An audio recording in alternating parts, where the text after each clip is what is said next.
Buat Bapak Ibu, saya tidak tahu berapa lama Anda terkurung dan terkungkung. Saya tidak tahu Anda berapa lama sudah tidak berdaya. Namun yakin percaya, jangan pernah Anda putus harap.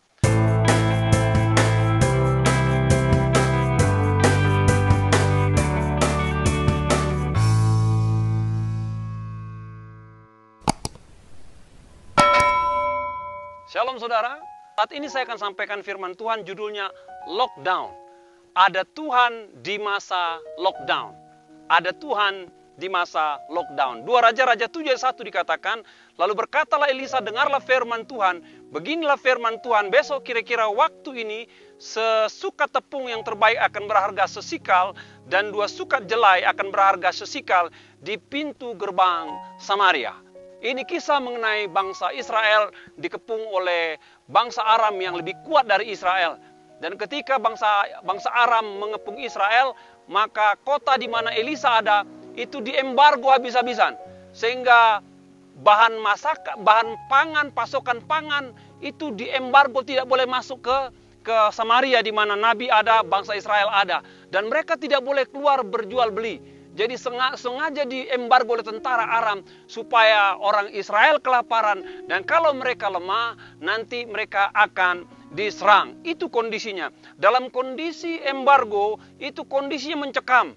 Mereka takut kalau keluar gerbang dibunuh, kalau mereka tidak keluar gerbang mereka menunggu kapan mereka diserang. Itu kondisi yang tidak gampang dan tidak mudah. Dan pelan-pelan bahan pangan di Israel mulai habis, kata Alkitab. Di Samaria mulai habis, dan mulai orang-orang melakukan hal-hal yang tidak manusiawi.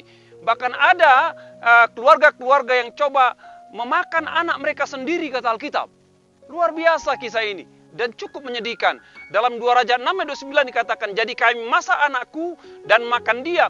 Tapi ketika aku berkata kepadanya, pada hari berikutnya, berilah anakmu supaya kita makan, maka perempuan ini menyembunyikan anaknya. Jadi sampai pada tingkat itu Bapak Ibu, bagaimana mencekam dan menderita dan kehabisan bahan pangan mereka, sampai ada anak yang harus dipotong, dibunuh dan dimakan bersama secara bergantian. Dan itu dilaporkan kepada raja. Bapak Ibu yang kasih dalam Tuhan, dalam kondisi lockdown sebuah kota, sebuah tempat, karena musuh yang lebih kuat, maka akan muncul temperamen orang. Salah satu adalah temperamen raja. Raja jadi cemas, raja jadi bimbang, raja jadi ragu, raja jadi curiga. Bahkan raja itu berpikir negatif tentang Nabi Elisa pada saat itu. Yang kedua dikatakan, ada orang-orang yang bertindak tidak manusiawi sekali. Mereka membunuh anaknya sendiri, memakan anaknya sendiri, bahkan mereka mengorbankan darah dagingnya sendiri. Yang ketiga adalah adanya muncul orang-orang yang punya mentalitas ketakutan yang lebih.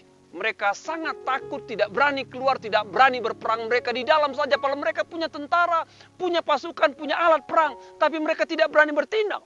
Ketakutan, itu yang terjadi Bapak Ibu. Namun Alkitab katakan, ketika seorang nabi muncul, maka nabi ini tetap tenang, dia beriman pada Tuhan, dan dia berkata, besok akan terjadi kelepasan, besok akan terjadi kemenangan, besok akan terjadi pertolongan daripada Tuhan, akan terjadi perkara-perkara ajaib daripada Tuhan. Yang tadinya mereka susah dalam hal gandum, dalam hal tepung, dikatakan besok harganya akan murah meriah, kata Nabi Elisa. Namun si panglima daripada raja Israel saat itu pesimis, dikatakan kalaupun Tuhan buka tingkap berkat dari surga, enggak mungkin, katanya. Makanya Elisa katakan, besok engkau akan saksikan, namun kau tidak akan menikmati berkat yang daripada Tuhan. Pada keesokan harinya dikatakan para orang kusta bermain ke tenda orang Aram karena kelaparan. Namun ketika mereka pergi ke tenda orang Aram, Alkitab katakan, maka apa yang terjadi? Enggak ada orang di tenda itu. Sehingga ada banyak perlengkapan bahan makanan ditinggalkan, dan itu diinformasikan kepada Raja Israel. Dan ketika mereka datang ke perkemahan tentara Raja Aram, semua kosong dan mereka bisa menikmati bahan makanan. Tentara Raja Aram dikatakan melarikan diri tanpa tahu penyebabnya. Karena apa? Karena Tuhan yang berkarya sehingga mereka melarikan diri. Sehingga apa yang menjadi keperluan orang-orang Israel di Samaria itu diberikan Tuhan berlimpah-limpah. Si panglima yang ditegur oleh Nabi itu diinjak-injak orang dan tidak bisa menikmati berkat daripada Tuhan. Bapak Ibu yang kasih dalam Tuhan, dalam kondisi kita terkungkung, tidak bisa kemana-mana. Dalam kondisi lockdown, nggak bisa berbuat banyak. Ya, ada kalanya yang menjadi masalah nomor satu adalah keperluan kita berkurang, keperluan kita terancam, keperluan kebutuhan kita itu senantiasa mengalami kesulitan yang cukup sangat signifikan. Namun Alkitab menegaskan ada kisah di mana bangsa Israel mengalami embargo dan kesulitan bahan makanan, dan Tuhan menolong. Saudara yakin percaya Tuhan masih menolong, Tuhan masih ada. Akan ada hari esok Tuhan membuka segala sesuatu dan menolong saudara. Itu firman Tuhan, bukan kata-kata saya. Jadi bersabar saja Bapak Ibu, nantikan saja. Dan Tuhan akan menyatakan pertolongannya di masa-masa lockdown, PSBB atau apa namanya yang membuat Anda tidak bergerak kemana-mana. Yang kedua dikatakan, peristiwa mengenai Paulus dan Silas dikatakan. Pada kira-kira tengah malam, mereka bersyukur memuji Tuhan. Mereka mengagungkan Tuhan, memuliakan Tuhan. Dan dikatakan setelah mereka memuji muliakan Tuhan, maka turunlah malaikat, menghancurkan pintu-pintu penjara, membebaskan mereka dengan kuasa yang daripada Tuhan. Bapak Ibu yang kasih dalam Tuhan, semua orang pasti tidak senang pada penjara. Kalau orang kena penjara, pasti sudah buat kriminalitas. Dan kalaupun dia benar, dia masuk penjara, dia punya masalah. Karena apa? Karena namanya akan buruk. Namanya tidak baik. Dan kalau dia kembali ke masyarakat, pasti dia susah mengembalikan nama baik. Paulus dan Silas itu tidak berbuat jahat, tidak berbuat kriminal. Mereka cuma melayani, memberitakan Injil. Namun mereka ditangkap. Ada risiko dalam pelayanan pekerjaan Tuhan. Dan Paulus Silas menerimanya. Namun ketika mereka di penjara, Alkitab katakan, mereka berdoa. Mereka menyanyi, mereka menyembah Tuhan. Dan para tawanan lain mendengarkan mereka. Bapak Ibu, di dalam kesulitan, dalam keadaan terkungkung, terkurung, reaksi saudara diperhatikan orang lain. Ya, respon saudara terhadap apa yang terjadi diperhatikan orang lain. Dan saya pastikan apapun kondisimu ketika engkau tidak bergerak sama sekali, biarlah pujian pengagungan yang keluar dari mulutmu. Biarlah pujian penyembahan yang keluar, biarlah doa yang keluar. Karena apa? Orang perhatikan kita. Dan yakinlah ketika engkau muji Tuhan, mengagungkan Tuhan, ada Allah yang perhatikan di sorga. Dan bukan hanya sekedar memperhatikan, dia sanggup menolong engkau meski dalam penjara paling dalam.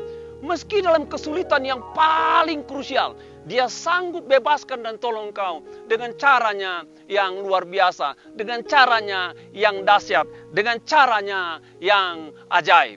Ada seorang psikolog terkenal di Amerika yang ditawan dalam perang dunia. Dikatakan bertahun-tahun dia dipenjara pada sebuah penjara yang sangat kecil, dikatakan 60 kali 60. Maaf kata, di sana dia buang kotoran. Teman-temannya itu sudah banyak meninggal dunia, dalam jangka 2 tahun meninggal karena mereka pikir mereka tidak bebas, mereka tidak lepas. Sementara mereka ditekan mentalnya, dikatakan akan mati di penjara, tidak akan dibebaskan. Sementara bapak ini tetap dia bertahan. Mengapa dia bertahan?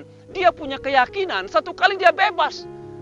Dia tidak punya dasar, punya keyakinan untuk bebas, tapi dia tetap punya keyakinan besok pasti ada yang baru, besok pasti ada yang baru, besok pasti ada yang baru. Ketika dikatakan tentara Jerman ditaklukkan, sekutu menang, akhirnya dia bebas Bapak Ibu. Dari pengalaman itu dia menjadi psikolog yang terkenal di Amerika. Karena apa? Dia telah mengalami hal-hal sulit di penjara. Ketika habis putus harapan, putus iman, dia tetap berharap. Dia tetap percaya, dia tetap bertahan. Karena besok pasti akan ada kelepasan. Buat Bapak Ibu, saya tidak tahu berapa lama Anda terkurung dan terkungkung. Saya tidak tahu Anda berapa lama sudah tidak berdaya. Namun yakin percaya, jangan pernah Anda putus harap bahwa akan ada Tuhan bersama dengan Anda membuka pintu yang tertutup. Saya yakin asal engkau naikkan pujian penyembahan, kita tidak tahu kapan, namun saya percaya akan ada pintu-pintu yang terbuka pada saatnya nanti. Yang terakhir saya ambil dari kitab Yunus, pasal 2, 1 dan 2. Alkitab katakan demikian, berdoalah Yunus kepada Tuhan Allahnya dari dalam perut ikan itu. Katanya, dalam kesusahanku aku berseru kepada Tuhan dan ia menjawab aku. Dan di tengah-tengah dunia orang mati, aku berteriak dan kau dengarkan suaraku. Yunus 2 ayat 10 dikatakan, lalu berfirmanlah Tuhan kepada ikan itu, dan ikan itu pun memuntahkan Yunus ke darat. Bapak Ibu, pertama orang Israel itu kena embargo, lockdown kota namanya, lockdown kota, nggak bisa kemana-mana. ya nggak bisa belanja, nggak bisa bisnis, nggak ada bahan pangan masuk, sehingga bahan pangan habis tengah-tengah kota, tengah-tengah masyarakat, sehingga mereka harus ada yang bunuh anaknya untuk bahan pangan, bahan makanan untuk melanjutkan hidup. Namun Tuhan bekerja, Tuhan mengusir, Tuhan membuka pintu embargo. Tentara Aram yang kuat lari tunggang langgang tanpa tahu penyebabnya, dan mereka bisa mendapatkan bahan makanan dari kemah-kemah orang Aram. Tuhan masih ada di tengah-tengah kondisi embargo lockdown sekalipun. Yang kedua, posisi daripada Paulus dan Silas. Mereka itu lockdown. Kalau tadi lockdown kota, ini lockdown kamar penjara Bapak Ibu. Paling 2 kali 3, paling 3 kali 4. Mereka berdua di sana, nggak bisa bergerak, nggak bisa buat apa-apa, nggak berdaya. Ada penguasa yang kuat mengunci mereka. Namun mereka meresponinya dengan cara memuji Tuhan, membesarkan Tuhan, mengagungkan. Mereka arahkan pikiran mereka kepada Tuhan. Meskipun mereka tidak melihat mentari, tapi iman mereka tetap datang pada Tuhan, sang sumber kehidupan. Dan Tuhan mengirimkan malaikat bebaskan mereka. Yang ketiga, ini benar-benar lockdown dikatakan. Yunus masuk ke dalam perut ikan. Bapak Ibu bayangkan itu. Yunus masuk dalam perut ikan. Seberapa besar perut ikan? Seberapa besar daya gerak, seberapa besar kenyamanan dia bergerak di perut ikan. Namun Alkitab dengan luar biasa, sekalipun Yunus berada dalam perut ikan, apakah dia tertidur, duduk, berdiri, kita nggak tahu. Tapi itu kondisi yang betul-betul tidak ada ruang gerak sama sekali. Dan Alkitab katakan dia berdoa pada Tuhan, dia berteriak pada Tuhan, dia sudah gambarkan itu dunia orang mati katanya. Itu dunia orang mati. Namun dia berseru pada Tuhan, berteriak pada Tuhan, bersyukur pada Tuhan, berserah pada Tuhan. Dan Alkitab katakan perintahkan ikan yang menelan Yunus dan memuntahkan Yunus untuk menghirup udara segar. Untuk kembali hidup normal. Untuk kembali beraktivitas menjadi nabi Allah. Dan kembali kepada jalan Allah. Saya percaya nggak ada di antara kita yang ada di perut ikan saat ini. Saya percaya itu. Namun mungkin ada saudara merasa kondisi saudara sudah berat, sangat berat, terbatas. Seperti ada di perut ikan. Bapak Ibu percayalah, masih ada Tuhan di tengah-tengah kondisi lockdown. Yakin itu.